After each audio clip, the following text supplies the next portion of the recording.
여러분 안녕하십니까? 제46회 정책 콘서트를 시작하겠습니다. 오늘은 대북 문제, 북방 정책에 관해서 말씀드리고자 합니다.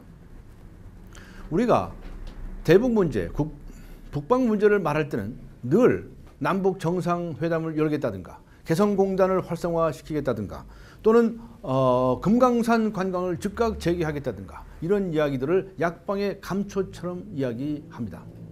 그런데 그것은 엄연히 상대가 있는 문제입니다. 상대에게 어떻게 접근할 것인가가 더 문제이지 그렇게 장밋빛 공약만을 남발하는 것은 결코 현명한 공약이 아니라고 생각을 합니다. 그동안에 우리 남북 관계를 보면 늘 정권이 바뀔 때마다 널뛰기 현상을 보였습니다. 한쪽으로 쏠렸다가 또 한쪽으로 쏠렸습니다. 그리고 그로 인해서 남남 갈등이 끊이지 않았습니다. 그것은 바로 좌우, 보수, 진보의 논쟁을 가져왔고 또 심지어는 종북의 문제까지 드러나기도 했습니다. 저는 이 대북 문제야말로 그야말로 남한 내에서의 대타협이 먼저 필요하다고 생각을 합니다. 그동안에 어떤 세력이 정권을 잡느냐에 따라서 한때는 퍼주기를 하고 한때는 강경책을 쓰고 이렇게 해서 왔다 갔다 했습니다. 그래서 대외적으로 신뢰를 주지도 못했고 그래서 소기의 성과를 지속적으로 얻어내지도 못했습니다. 그동안에 우리 대북 정책에 대해서는 정말 냉철한 반성이 필요하고 이 반성에 기초되지 아니하고서는 절대로 더 좋은 대책이 나올 수 없다고 저는 그렇게 믿습니다. 우리는 그동안에 널뛰기 현상을 보였던 왔다 갔다 했던 대북 정책에 대해서 심각하게 반성해야 됩니다.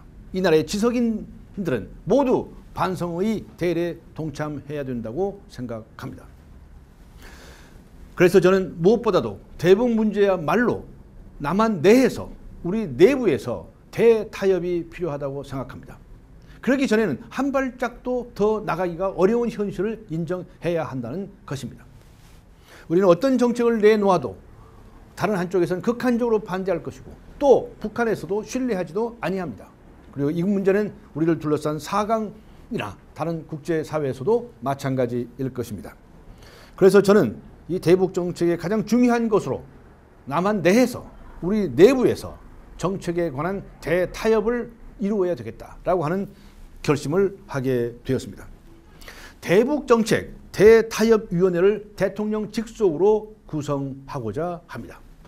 대통령은 좌우의 각계 인사들을 망라해서 정말 공통점 중심의 대타협안을 발견해내야 합니다. 보수와 진보에서 각기 주장을 하지만 그럼에도 불구하고 그들 사이에 공통점은 얼마든지 있습니다. 그리고 다만 차이점이 있다고 하는 것은 작은 부분에 불과할 경우가 많습니다.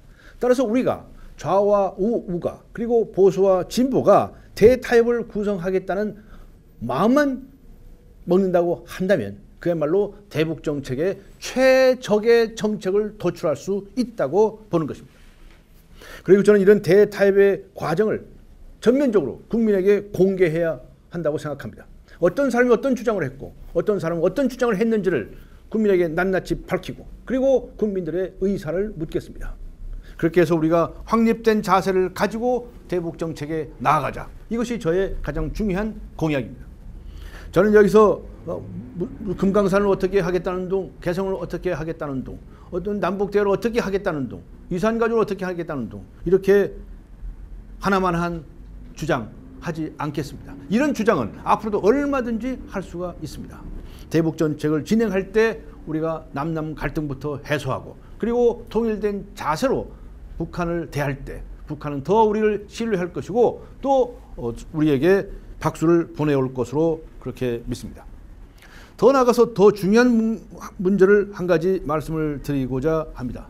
그동안에 우리 사회에서는 각 분야에서 아주 광범위하게 남북 간의 접촉이 있어 왔습니다. 민, 관, 군 할 것 없이 많은 접촉이 있어 왔습니다. 그런데 그때마다 비공식적으로 밀실 접촉을 했다든가 뒷거리가 왔다 갔다 했다든가 여러 가지 소문이 무성했습니다. 그리고 일정 부분 사실로 드러나기도 했습니다. 저는 이런 것들이 우리의 남북관계의 투명한 접촉의 걸림돌이 되어 왔다고 생각합니다. 그리고 오히려 남북관계를 개선하는 데 지장을 초래해 왔다고 믿는 것입니다. 그래서 저는 민관 군의 다각적인 접촉을 전면적으로 재개함과 동시에 그 과정들을 낱낱이 국민들에게 공개해야 한다고 생각을 합니다.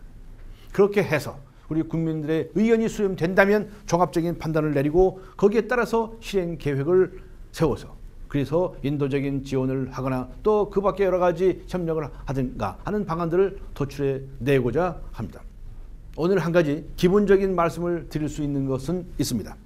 저는 남북 대화의 가장 기본적인 목적은 남북의 동시 발전이 되어야 한다고 생각을 합니다. 우리가 일방적인 통일을 추진하거나 또는 반대의 경우를 상상하는 것은 옳지 못합니다.